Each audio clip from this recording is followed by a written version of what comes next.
Welcome to the Power of Design podcast. My name is Jack Osa. I'm an architect, born and raised in Colombia, South America.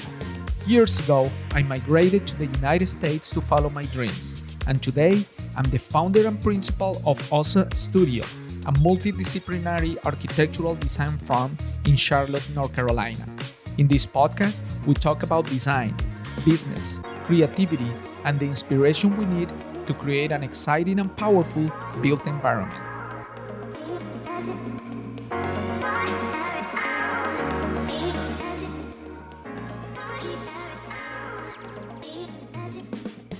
Welcome back to the Power of Design podcast.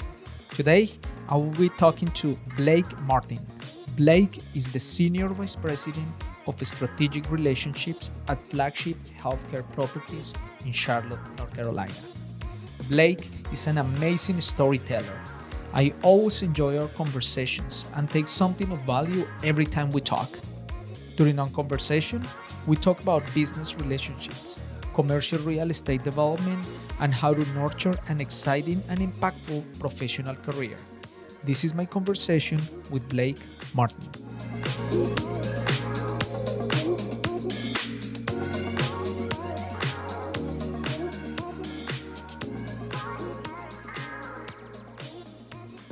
Blake, welcome to the Power of Design podcast. How are you today? I'm great, Jack. Thanks for having me. I appreciate the opportunity to join you. Sure, man. Tell me about your week so far. What have you been doing? It's been an incredible week. I actually, our executive team at Flagship, we squirreled away about a day and a half to look forward to next year and kind of see where we're going and really reflect and be thankful about what we've already done this year and what we've accomplished. And one of our main goals is to always be grateful for the clients that we are given the opportunity to serve. And It was a really good meeting.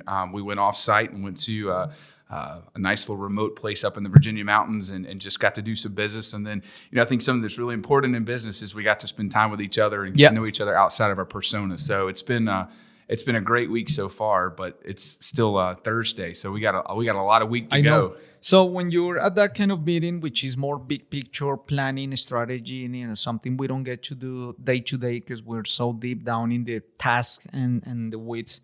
What do you think is your biggest contribution to high level, big picture, long vision conversations?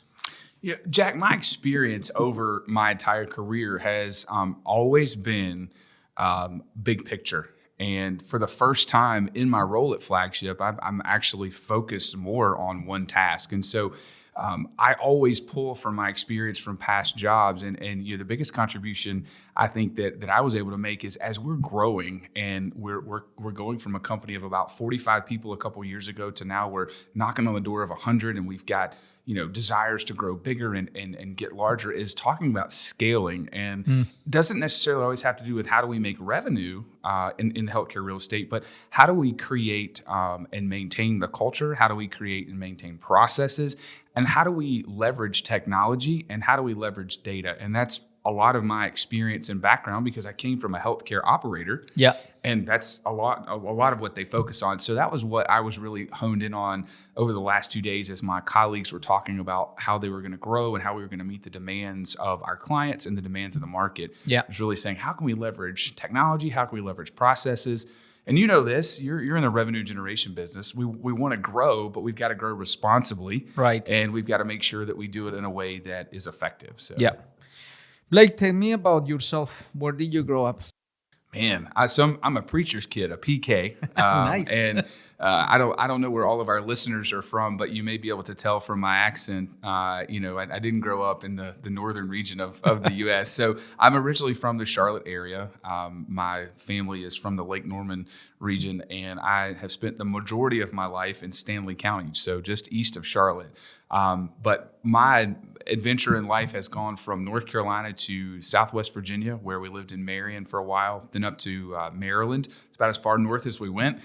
Still considered the South geographically, but culturally is very different. So It's always fun to think back to. That's where I got my love of baseball.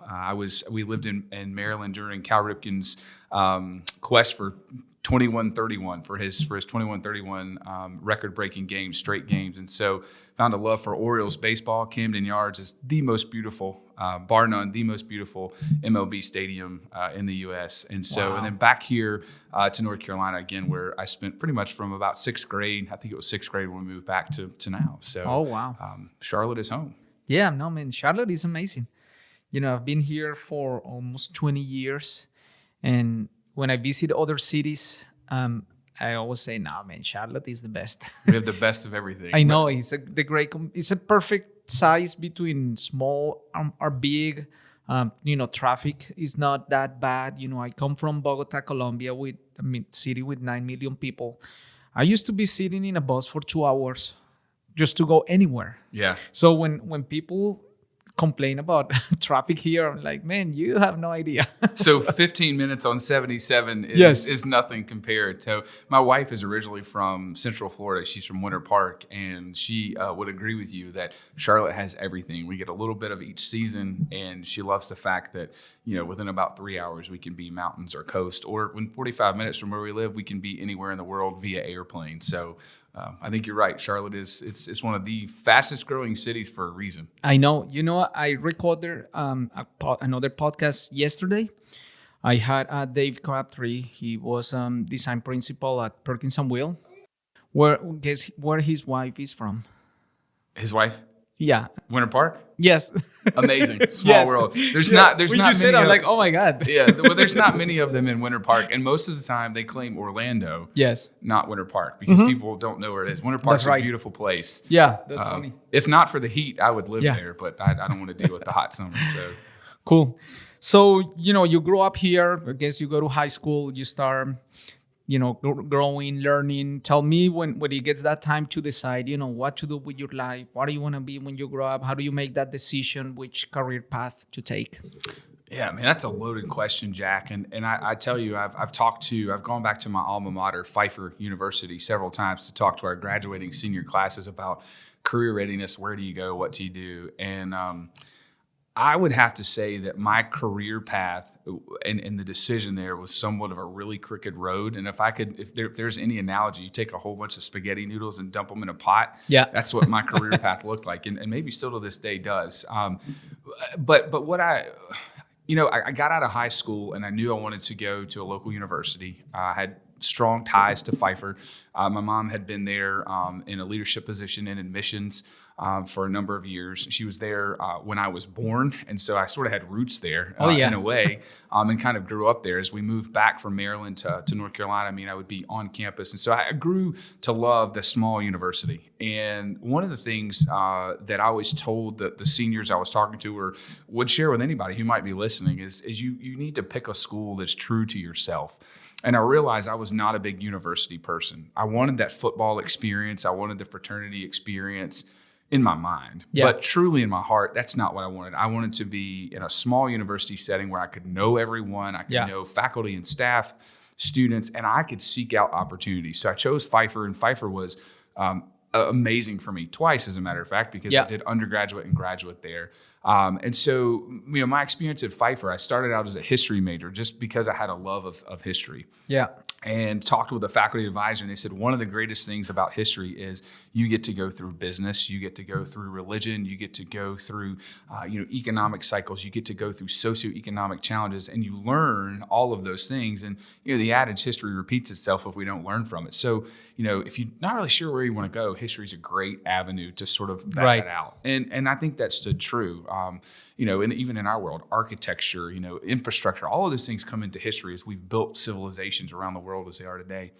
So I went to Pfeiffer, graduated with a history and communications degree, and started working at Pfeiffer in their fundraising and alumni office. And so, that was really an opportunity for me to sort of give back. As a student of a staff member, I went to Pfeiffer with very little expense out of pocket. And so I thought, that's the greatest thing I can do is give back, go out, fundraise for the university, contribute towards, adding to the scholarship pool.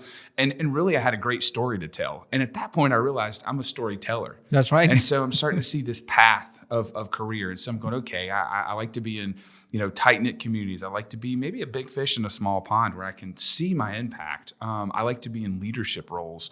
I like to tell a story, right? And remember, my dad's a pastor, so talking comes easy to us, and alliteration is probably not something we're scared of. And so started doing fundraising for the university and worked in university relations and fundraising, alumni affairs for about 3 years. And then realized, okay, this is the great foundation. I kind of want to do something. I want to build something. And I realized I'm a storyteller, but I'm a builder. I like to see a problem, see a challenge, identify it. And then I like to figure out how can we improve it? How can we make it bigger? How do we scale it? And I was, at that time when I was at Pfeiffer, I was serving as an advisor to a local nonprofit called Monarch. And I'd been invited on an advisory board because they were going to start fundraising, and which is what I was doing. And so help them out. And I get a phone call one day from the chief operating officer who had invited me in. He says, hey, we're looking for somebody to help advise us on how do we create this whole fundraising department. Come talk to us. Well, if anybody listening knows the CEO of Monarch, Dr. Terhune, you know that a phone conversation or a face-to-face conversation with her can mean action. And so I went in that day thinking that I was going to just be a voice of advice. Right. Here's what I would do. Here's how you would do it. Tell the story. And she's like, hey, you want a job? I'd love to have you here. And I'm like, wait, I work for Pfeiffer and thinking about this. And so I went back and talked to a couple mentors, several. And that's really something that's important when you look at your path. Yeah. They said, hey, go for it. It's the storytelling you want to do. What a great story. Monarch supports people with intellectual developmental disabilities and mental illness. It's a great social cause. You get to build something. Go for it, right? Yeah. And at this point, I'm newly married, so I talked to my wife. And I did that for a decade. And through that job, again, as we're sort of pulling those noodles out of the spaghetti pot, right, I'm starting to see, okay, I like to tell the story. I like to be a big fish in a small pond. I like to build things. I like to have, some level of social impact. And Monarch was, as best you can say, it's a healthcare company, right? Because it takes care of people really from birth to death with these diagnoses of mental illness or substance use disorder, and then those with the developmental and intellectual disabilities who lived in our group homes. Yeah. And so I thought, I like this healthcare thing too, right? Helping people become healthier or live their best life. So I'm starting to see all these things kind of stack. And as I went through my career at Monarch, Dr. Terhune, I'll call her Peggy because that's what I called her when I worked for her. Peggy was always great to throw challenges at me. And I told her, when I came into the job, I said, hey, listen, I plan to be here for about 2 years. I appreciate the offer. I get bored really quick, and I like to have new challenges. So, okay, I got that, right? And of course, here I am, 20-something years old, and she's thinking, yeah, I got you, buddy. Don't worry. You know? And so she constantly just threw pitches at me left and right of new opportunities and built my skill set as I was there. And one of the things she allowed me to do was dabble in our real estate portfolio. We had a massive portfolio of group homes, apartment complexes, outpatient offices, inpatient clinics that we had built from the ground up and owned for a number of years, and office space. And so I got to really enjoying that. And so I added that last layer of deal making and really negotiating what we needed. And then I realized once you do that, you got to have a vision. You've got to build it. And I was able to sort of close that loop because all of the things I like to do were leading up to creating a space for the human experience. People, when they're coming to seek health care, whether it's mental health care, physical health care, whatever level of care, are usually at one of their weakest points. Yeah. And so I enjoyed the opportunity of how do we literally from the parking lot to the exit desk when they go to pay or make their next appointment, how do we make this experience flawless? How do we make it simple? And how do we make it comforting and reassuring? And so, that's kind of how I ended up at Flagship was I had this desire after a decade of working at Monarch to take all of those things and get fully immersed into real estate. And Flagship Healthcare Properties, we focus in the Southeast on building, managing, and acquiring healthcare assets. So medical office buildings, surgery centers, imaging centers, freestanding emergency departments. And all of that feeds into, my desire to tell the story, whether it's to physicians or investors, build opportunity for people to experience healthcare in a safe and inviting environment. The art of the deal is there, the design is there, and Flagship is, a relatively tight-knit company, small, less than 100 employees today. I'm sure that's going to change in the next year or so, but it allows me to be a big fish in a small pond, and it allows me to be a part of a growth story. And so that's how I got where I am today. Wow, man, that's amazing because since the beginning of your story, you have like a really good sense of clarity of what you want, what you fit. There are any, there are multiple options, but exactly where you want to go, or at least you feel that Where do you think that comes from? Because that's not easy to have. Most people lack focus. Like at the beginning when you had, maybe an opportunity to maybe go to a large university, say, yeah, that's nice, but I'm not going, versus a person like, oh yeah, I want that. And they go try it and might be good or not. But what do you think gives you that sense of confidence? Well, I would say that it mounted over the years, and a lot of the clarity that I have comes from reflection. So there's a couple things in life that guide me. First of all, I'm proud to say and not ashamed to say that I am a Christian and a believer, and so a lot of what I do in my day-to-day life, to an outsider may seem like really good choices that I make. It's like, man, he made that choice and it worked. But a lot of the things that I execute on, I should be all of the things, but unfortunately sometimes I follow Blake rather than seeking a little bit of guidance first, but really praying through things and saying, all right, God, where do I need to be and what do I need to do? And that's always been important to me. And again, I haven't always succeeded at putting that first, but that's been a huge driver for me in my life.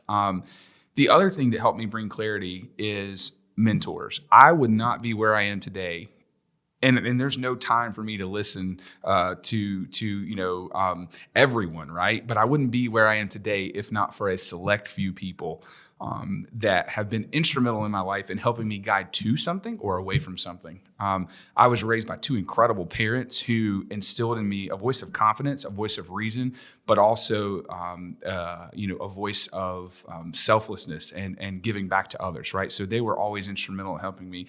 And then along the way, at each one of my jobs or through my undergraduate and graduate experience, people who I could vet things, and then colleagues, peers, people like you who I might call up and say, Jack, I got a question for you. What do you think about this? Right? Knowing that our relationship is one that you're going to give me advice, and it's not going to be hinging on benefit to Jack. It's going to be benefit to Blake. And so I think finding those people helped me find the clarity, and then quite frankly, just trial and error. Right. And probably the last thing is people don't listen to their gut enough. Sure. There's this sort of this, I don't know, fictitious thought that you have to have everything has to be data driven. I love data, right?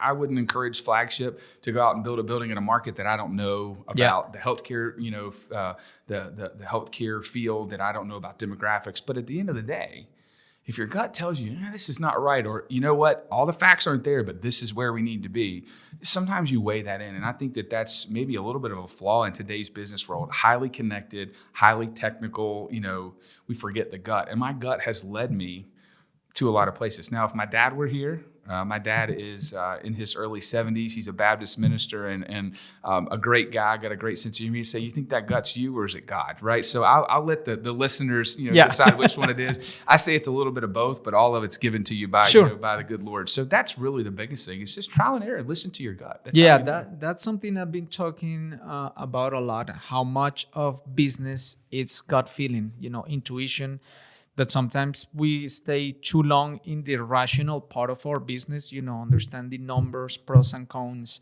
But that gut feeling, which you cannot measure, there is no 100% certainty. It's just something there that you cannot explain, is so important, because I think that's more authentic than anything else, because you just feel it.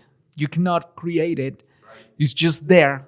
And your job is to recognize it and believe in it, and that's where, we hear a lot of words like, believe in yourself or, believe in God, that belief word is a word that I've been really talking about a lot, because the word believe it's so interesting. We talk about believing things, right? Believing something, believe in that, but what does it really mean to believe in something?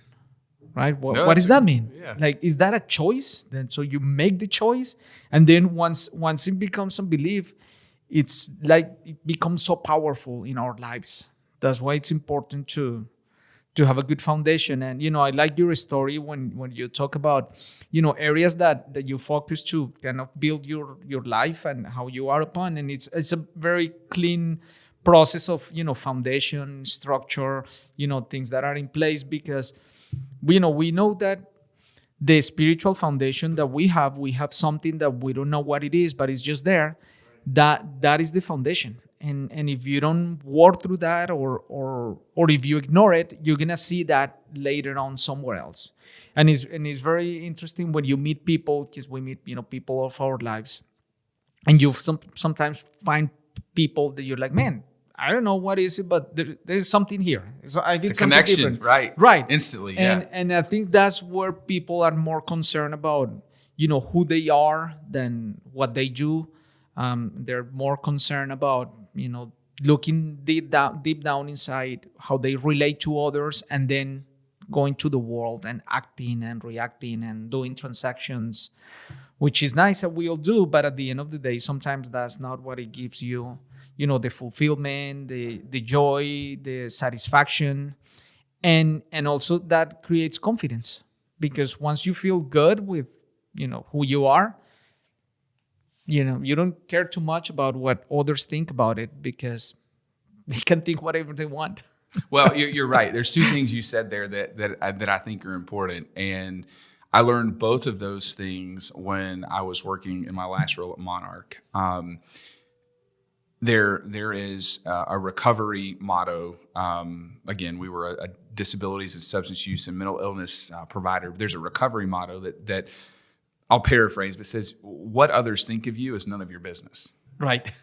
Right. Man, that's so good. if you think about that and really let that set Yes, in, and you say, "Hey, what others think of me is none of my business," and then you go and you start to make those decisions, and you start to work, no matter what you're doing, whether it's in real estate, whether it's in providing direct medical care, or whether you're the college age or teenage kid who's working a part-time job at any given place where you might go and find a summer job. What we have to realize is that once we reach that equilibrium of self-satisfaction and self-confidence, we can accomplish a lot more. Now, I feel like at 35, I've reached that, but I struggle with it every day, right? Sure. It's something that, I want to be liked. I want to be accepted. I want to be part of the brightest team. I want to be part of success. I want to be part of what is, happening. But some days you miss that mark, and some days you're not there, and you just have to reset. You get up every day and you look yourself in the mirror and you go, okay, this is what my goals are in life, and this is how I'm going to achieve them, and these are the people that are important to me. And then you move forward, trying to accomplish those. I think the other thing you said that really is something that, again, I learned in the last decade, is that we are all products of every experience we have. And I came out of that industry, again, we were a direct provider, but we had something called trauma-informed care. And that was something that we focused on and everything we did. So whether it was policies that we put in place or how we built our buildings, how we designed them, trauma-informed design, it's amazing what you can really get into. And you say, well, how do I build a doctor's office for a veteran who maybe has, some post-traumatic stress syndrome? How do I build a space for people who maybe suffer from anxiety and claustrophobia, right? And so I relate those things to real estate. But if you walk through life with an informed sense of every experience you've had and how others may have had the same experience, you were talking about making decisions, that gut feeling, really, it's not so much a fictitious thing. It's millions of pieces of data that you've now put together. We call it our gut feeling. We call it our belief, but it's all informed. It's all an educational experience. It's all a social experience, a factual experience. That's what creates that gut for us. So when somebody says, I've got a hunch or I have a gut feeling, I don't discount it, because I go, wait, Blake's 35 years old. That's 35 years of experience. That's 35 years of mistakes. That's 35 years of success, failure, relationships, learning. Maybe his gut's right. Yep. And so I think there's a place for the gut in the business world, and I think there's a place for data, and I think they have to balance each other. So it was really interesting how you sort of honed in on that, because to me, it's none of my business what you think about me, and my gut is really more informed than I give it credit for. That's right. The just to take that conversation one step further, which is something I've been thinking about a lot, is, I agree we're the collection of experiences, and, through our life, we're having all these things we go through and we evaluate, we form who they are. So some of the things that I'm thinking a lot as I get older, and it's as the idea that unlearning, it's as important as learning, even if not more, because those experiences, all that information, everything that had happened, it's coming from somewhere else, from somebody else, from our parents, from schools, for teachers, from coworkers. They're external sources of information, right? Influence. So we're forming ourselves based on all these parts and pieces of others' thinking. So something I think about a lot today is, okay, what do I think? Not what I think because somebody put something in my brain at some point, and maybe I was too young to be critical and questioning, and I might have adopted beliefs in my life that are wrong, but I never question it. So I feel that my progress today is unlearning and really questioning again, what do I think? Why do I think that way? Why do I believe that? Right. And it's not even what I think or what I believe, is why do I think what I think, or why do I believe what I believe? And then I think when you uncover that is when I feel that I start freeing up myself of a lot of garbage, mental, things that are in your brain that you're like, oh yeah, and you're like, oh, I'm like that. Well, no, I'm not. Right, exactly, exactly. Yeah. But that you can only have the conversation with yourself and do it yourself. Sometimes maybe if you have, I don't know, maybe the help of a therapist or somebody who can help you dig through that. But I feel that most people in life don't realize it's like going to your house and it's just full of junk and it's disorganized. You can go in there in your brain and organize it and clean it and make it nice and just leave what's valuable and just keep living life. Clean out the clutter. No, you're right. You have to do that with experience. I think you have to do that with people, and you have to do that with situations. And as much as you need to unlearn things and clear it out, you need to memorialize the things and the people that help you move forward and continue to find those memories and experiences and lean on them and learn from them. And the same thing with those people. And again, back to an earlier question, you said, how did you sort of get where you're going? And that's it. I mean, I'm constantly going back to those people and saying, I know we've talked about this before, but help me walk through it again. Yeah. I know I asked you last time, and this is what you told me, but here's some new information. Here's a new experience. Here's what I'm feeling now. Did I make the right decision? Did I make the wrong decision?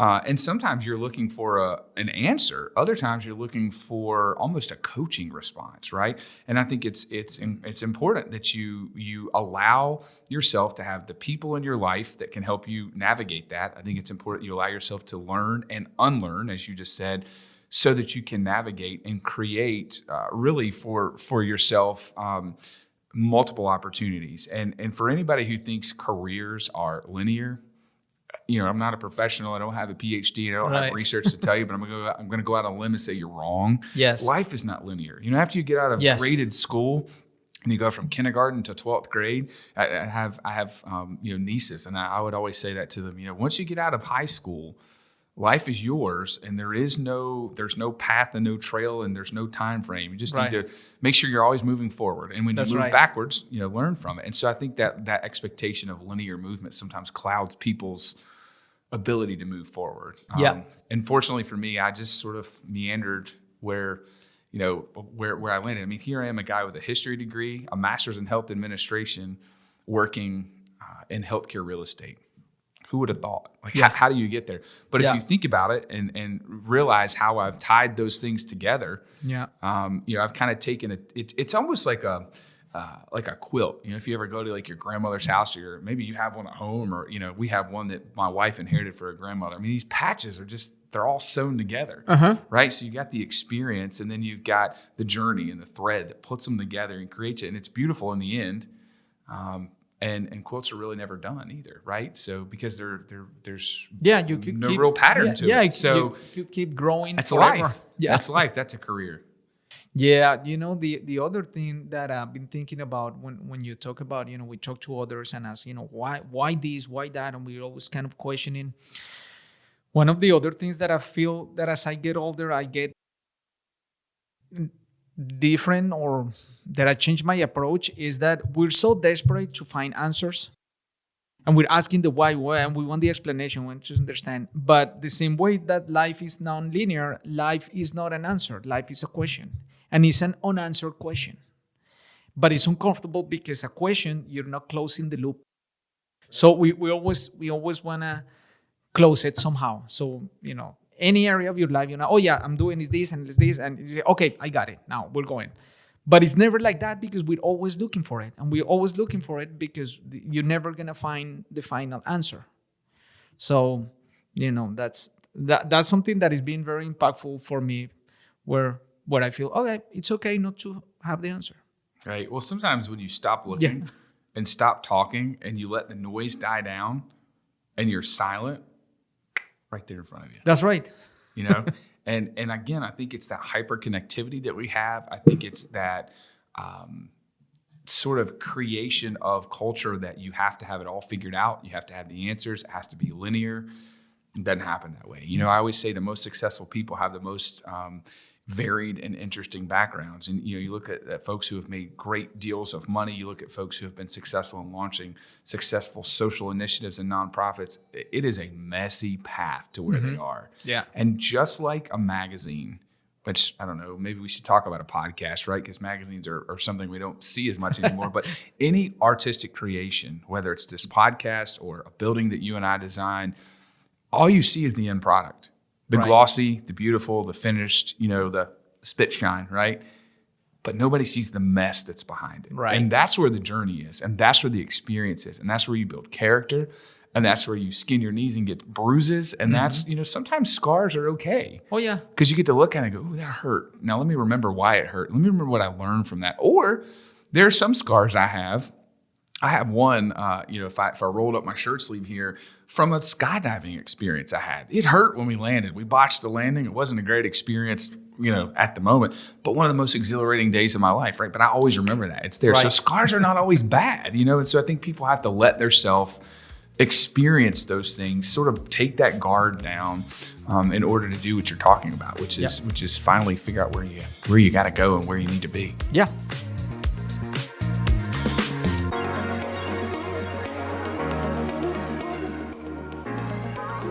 The Power of Design podcast is brought to you by OSA Studio, a multidisciplinary design firm focused on creating impactful experiences through the power of design. We partner with our clients to create buildings, interior spaces, brands, and strategies that help you deliver a successful project. As a minority-owned firm, we are committed to building a diverse platform of curious and driven design professionals so we can together pursue our full potential. For more information, please visit us at www.osastudio.com.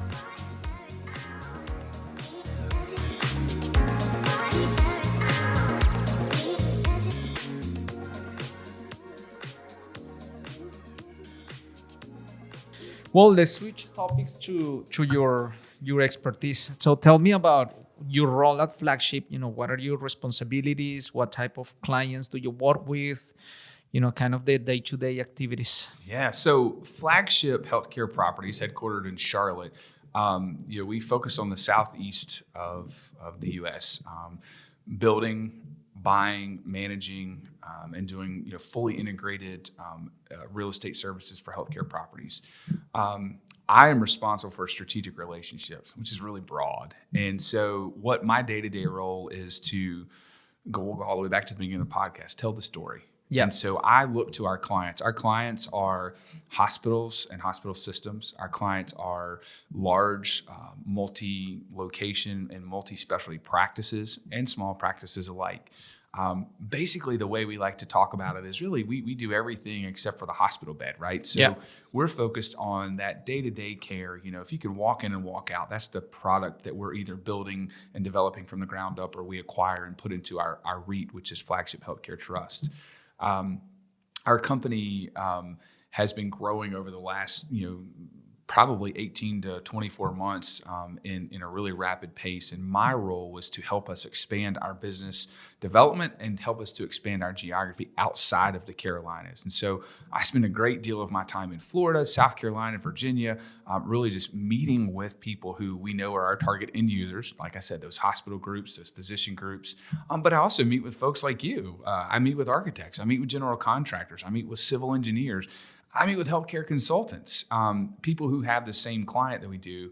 And my job is to solve problems. They have a space issue. They have a challenge. They have a growth strategy. How can Flagship come in and be your partner? How can we be your capital partner? How can we come in and help you develop from the ground up? How can we help you leverage the asset that you've put money into and buy it from you and do a sale lease back? And so now you've got some capital that you had tied up in an asset to go do operations, right? Yeah. To do research or whatever it may be that you're doing to improve your healthcare delivery. And it's fantastic because it's all the things I like to do. I get to lead into new markets. I get to tell the story about Flagship. I get to meet healthcare providers. And, maybe it's a stretch. I like to think it's not, but in some small way, I'm getting to improve the healthcare system little by little because we're bringing healthcare more local. Yeah. And really trying to work with the health systems and the providers who are outside of those systems, find places within the community to build new offices so that healthcare is closer and more accessible to people. We build surgery centers and we own those assets as well. So, it's great. You go in the same day and have surgery. You don't have to stay. So you're not out of work. You're not away from your family. You're not, in an environment that, maybe is a little uncomfortable to you. So it delays your recovery a little bit. So, in some small way, I like to think that myself and our organization as a whole is to contribute to healthcare. So you are more involved at the front end of the relationships, building the connections, developing the relationships. Once it becomes a project, how involved are you throughout, the completion of the project? It really all depends. I've got a really fantastic, group of colleagues. And so if it's a brand new building, ground up development, there are two fantastic developers that work at Flagship, and they've forgotten more than I'll ever learn. These guys are great at what they do. And on occasion, they'll allow me to stay in on it and let me play around a little bit. I'll work through the due diligence a lot of times. Yep.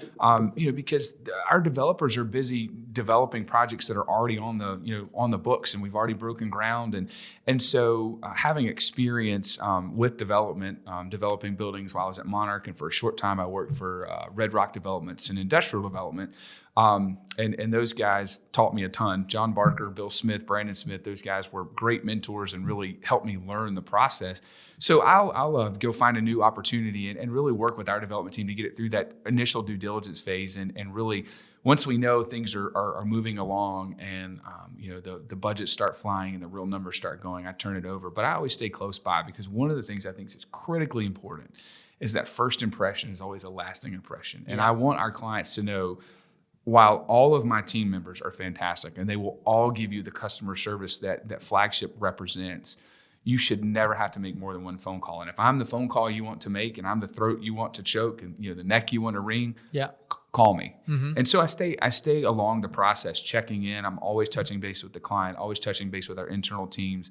Once I've sort of let it go outside of my expertise and my knowledge. Then of course, once it comes into the portfolio and it's live, I get to see it, for forever. We're a long-term holder of the assets that we develop and that we buy. So I get to sort of watch it as it grows and those practices grow and evolve. Yeah. What do you think is the biggest challenge your clients are facing today? I think there are two. And the first one is from the de novo development side, there's not enough ready product out there. And so we say, we can develop for you. But then you run into, lead times on materials. And if we have the materials and we have the dirt to build the project, we're seeing construction costs are really high, right? And I'm not; those two things are nothing that you can't turn on the television or read in an industry publication right now. You call up any general contractor, they're going to tell you, we're up 15, 20, 30%, depending on what it is. If you want steel today in the month of November, you better order it and you'll get it in April. And so timing's a real issue. And so when I meet a new prospective tenant, I say, hey, we'd love to build the building for you. We'd love to have you as a client. One of the things that they, come back with is, well, I need it in 6 to 8 months. And I say, well, it might be a little tight, know? And so that's where I put my problem solving hat on. And, my goal is to develop new assets, but I also have this, fantastic team member, and group that we have assets under management. We own, medical office buildings throughout the Southeast, and say, okay, where can we put you? And if we can't put you somewhere, is there a building that's for sale that we can buy and we can help get you in? And so really get to start to problem solve a little bit. But the biggest problem they're facing is lead time and cost. Yeah, that's everywhere. It's crazy because I think maybe a year ago it started with, oh yeah, it's wood. Oh no, it's steel. But it's everything now. Everything, like fixtures, like everywhere you see it. And it's interesting. I do a lot of work for Mecklenburg County where we do construction contract, and we usually have, certain number of days to finish the project, 180 days, 90 days. But even for small projects, like I'm doing a very small project, it's a renovation of a room. Construction time, I think it's going to take 2 weeks, but we're giving them 90 days. Because we know, one light fixture might be 45 days to get there, and and it's hard. So, things are starting to stretch out big time, and it's weird because I'm noticing clients now they have a rush to get the project faster, but now things are gonna take longer. So it's pulling both ways. Yeah, it is. Well, and one of the things too that we see from the development side of things. Cost is not just a factor up front. Cost is something that lives with us for a long time when it's a new development. Now, if we acquire a stabilized asset and we're maybe providing some tenant improvement dollars, for them to either extend a lease or maybe a new tenant to come into the building, that construction factor, while it's still a factor and it's still going to impact the term of the lease, not quite as much as a new development.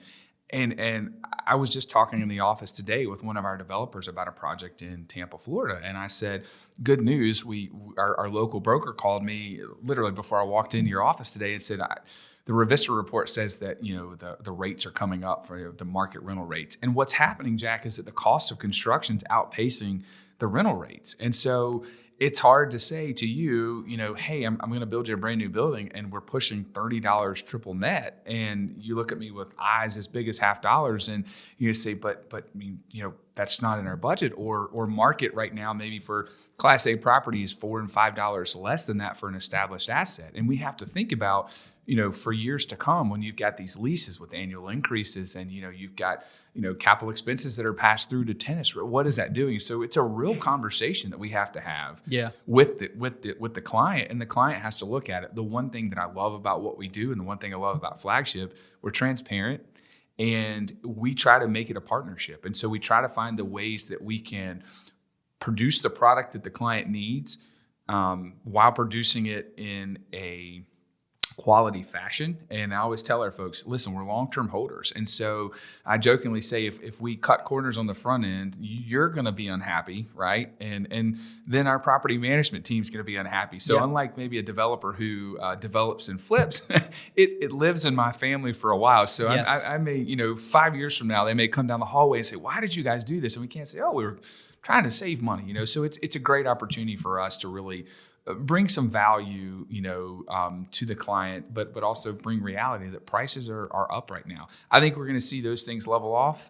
I don't believe it can continue to go up, and I think we'll see, some semblance of a new level of cost and a new level of rent in the next 2 quarters. I think that you have a really good perspective of the power of design, because the idea of the power of design to me was the intersection of design, construction, and real estate, because we all need to do our part If you only do one thing, that's not the experience for that end user is not created. So we have to do it together.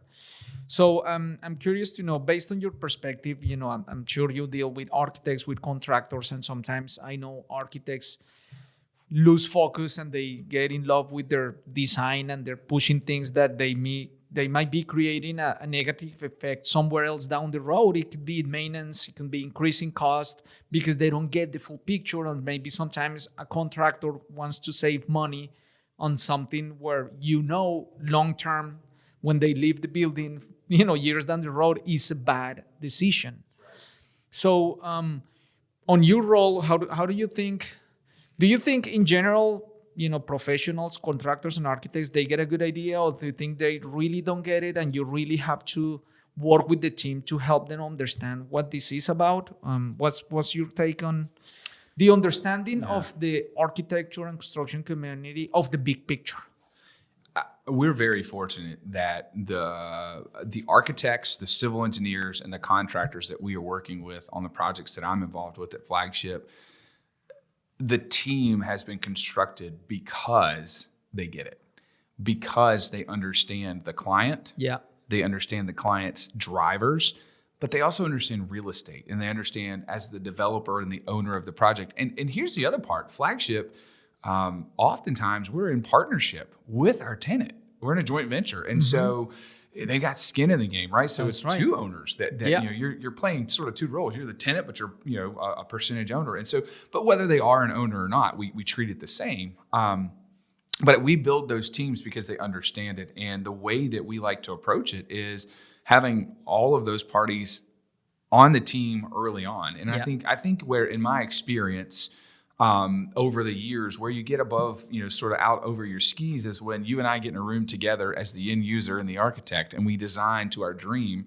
And then we take that to the general contractor and say, we've designed this, dollar building. Here's my nickel budget. Can you make it work? And the contractor's like, wait, you want me to drive, this picture into this budget? And I think that's where you get the tendency to, because I think we're all inherently people pleasers, right? We all want the client to be happy. And so the general contractor goes, well, how can I get this dollar building into this nickel budget? And that's where you end up with, HVAC systems that don't work and, finishes and fixtures that are subpar and they're not going to hold up to the traffic. And that's where you also probably have maybe a lack of communication. And so I would say that the way we do it at Flagship, again, we pick the right team, but communication's key. I watch our developers, how they keep everybody informed and how they make sure everybody's on the same page. You can't have a conversation with the architect and not have that with the contractor, and vice versa. Right. And so I don't know sometimes that it's as much any one person's fault as it is a failed team approach. Right. And so when I'm doing a development, I like all hands on deck. John Barker is a partner at Red Rock Developments, and he taught me early on. He built a building for me when I worked for Monarch. He was our developer. I worked for him for a short while. And one of the things that he taught me was you can never over communicate. 100%. Everybody gets on the email. Why did you put the architect on an email to the civil? Because inherently that architect may know something that he needs or she needs to alert the civil about. And why did you copy the general contractor on a conversation with your survey team? Well, because when you made that change and you forgot to communicate it, now they're there. And all of those things interact together. And so over communication, I think, is key. Man, that's to me one of the best advices you can give to any person. Always over communicate, because we live in our heads and sometimes we think because we thought about something, now somehow the other person gets it. Like even over communicate to your wife. Right. Everybody. And trust me, the more you communicate, the better. I hate it when someone over communicates and I have 400 emails to read through. Right. But at the end of the day, I would rather know than not know. Yes. And I think as you talk about, the intersection of real estate, design, and construction, while that's the topic and that's what ties you and I together, and we talk about how do you create those teams and how do you make something effective and efficient, communication's in everything. It intersects in all three of those. It's that's sort of the hub that all those folks come up, but everything's that way, whether it's a spousal relationship, a peer relationship, a friendship, colleagues, and as a business development professional, as a strategic relationship builder, that is something that is inherently important to me. And every day when I wake up, that's my job. You asked earlier, what is your day-to-day? My day-to-day job is to tell the story, collect the facts, and then go back to my team, tell the story, collect the facts, go back to the client, tell the story, collect the facts. And so a lot of what I do is I play telephone back and forth. I play conductor. Yes. I'm like a matchmaker. And at some point you remove yourself from it because the match has been made. And so my client and my development team, they're in sync. I've told everyone what I need to tell them. I've communicated. And now I have to let them move forward together. I get to play in the background, like I said, and hang on a little bit. But you got to kind of know when to ease in and when to ease out. And so I think you're right. Communication. Yeah, and I think when somebody over communicates to you on something you were wondering about, it makes you feel better. That's right. It gives you peace. It gives you, that sense of, okay, it makes you feel good about yourself because now you feel that you have clarity. Well, how many arguments or how many near misses or how many failed deals could all go back to the fact that communication was the flaw? I was having a conversation yesterday with a colleague about some things that we were talking about in our retreat. And I said, one of the quickest ways to solve this challenge is to take out the ability to communicate via email. And let's require folks to have a 15-minute conversation. And it was like a light bulb went off for both of us. And we said, the missed opportunity in that collaboration and the verbal exchange of the idea and the brainstorming that comes out. When I'm typing, I'm much more careful with how I craft my message. When you and I are having a conversation, I might say, well, Jack, this is what I think we ought to do. Oh, and by the way, let's add in this. Well, I don't have the by the way when I'm sending you a text message or an email. While that's efficient, it's always effective. Yes, and I think that it creates a place for you to hide. Absolutely. And we all want to hide. We all have weaknesses. We all want to avoid some things. So we could be more strategic when it's face to face. Right. There is no place to hide. The other thing that is interesting is that is over communicating. It's not the amount of words. It's also the words that you use, because sometimes you can say something, but that's not what you mean. That's right. Right? You use some words and you're like, no, that's not, I know what you're trying to say, but that's not what you want. And that's another thing that is, it's more about semantics or in getting an interpretation of what we're thinking that it's also a problem. One of the things that I found, like for me, English being my second language, I try to be very short and precise. Like I don't have a lot of time to put fluff in emails or letters or communication because I don't have it. You need to train me on that. Yeah. So brevity's not my strong but I think it's because I don't have all that information. So I just keep it very straight, and I just want to always be, polite and respectful, but don't be too crazy with fluff that is not needed. Just get the 3 or 4 words that communicate exactly what you need. Yeah, no, I think that's a great point. You and I were having a conversation before we started today about cutting to the chase. Mm-hmm. And sometimes that's what it takes, and I think, again, you have to know which medium to use, whether it's verbal or written. And then you have to know, as you just made a very salient point, what words to select. The way that I communicate with you in person about something is going to be very different than the way I communicate with you about the same topic via email. Why? Because when you're by yourself on your phone or sitting in front of your computer interpreting what I said, you don't have me there to clarify. Right. All you have is yourself and your thoughts. And let me tell you something. I've done it a million times. I can get real fired up real fast at you when I don't know what you're talking about or I don't understand the context in which you're saying something. And I have almost found inevitably every time really wasn't what I thought it was. And so I think it's critical. You have to pick the right medium. We can't always talk to each other. But when we do have to email, I think you nailed it. It needs to be clear, concise, with no fluff. Cut out the beauty, get to the facts, and then have the conversation. So I think, man, if we could boil business down, if we could boil real estate, design, everything we talk about, it really ultimately probably gets down to communication, maybe 1 or 2 other factors, but communication is at the core of everything. Yeah. Blake, how does the power of design impact who you are and what you do? I've thought long and hard about that. And for me, Jack, it all boils down to the fact that as humans, we walk through life experiencing everything around us with our five senses. And when I think about purely what you do as an architect, purely what I do as a real estate and development professional, purely what a general contractor might do, it kind of silos, because it's, the flow of the building or the materials it was constructed with or the location that we chose for your building and the way we structured your deal. But ultimately, at the end of the day, as I've been, listening to your podcast and on the occasion I can watch it, when I'm at home, watching it and hearing some of my peers, some of my colleagues, some of my friends, and then others I don't know, thinking about, really design impacts everything we do, everything we touch, from the phone we use to this cup we drink water out of, to the chairs we sit in, to the beds we sleep in, to the clothes we wear. And it's all about improving the human condition, improving the human experience. We do everything we do. And that's what our focus is at Flagship, right? The people that we are fortunate enough to have the opportunity to serve as our clients, how can we make their life better? And through design, through the creation of these experiences, we hope that every day we're improving their access to healthcare, we're improving their access to better technology, we're improving their ability to live their best life, maybe extending their life, right?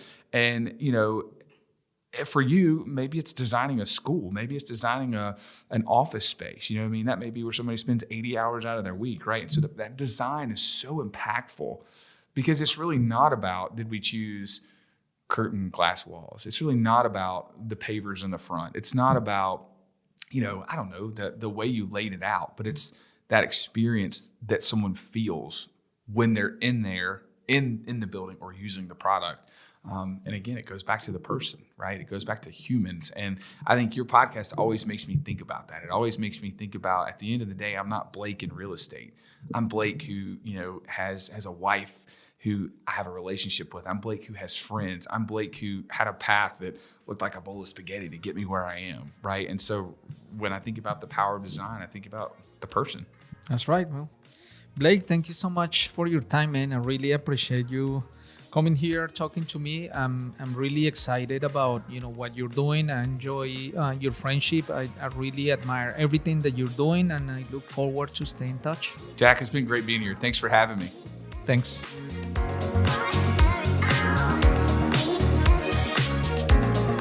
Thank you for listening to the Power of Design podcast. Please remember to subscribe, rate, and review if you like this content, and find us online at thepowerofdesignpodcast.com. I invite you to join my mission to become a better version of yourself through the power of design.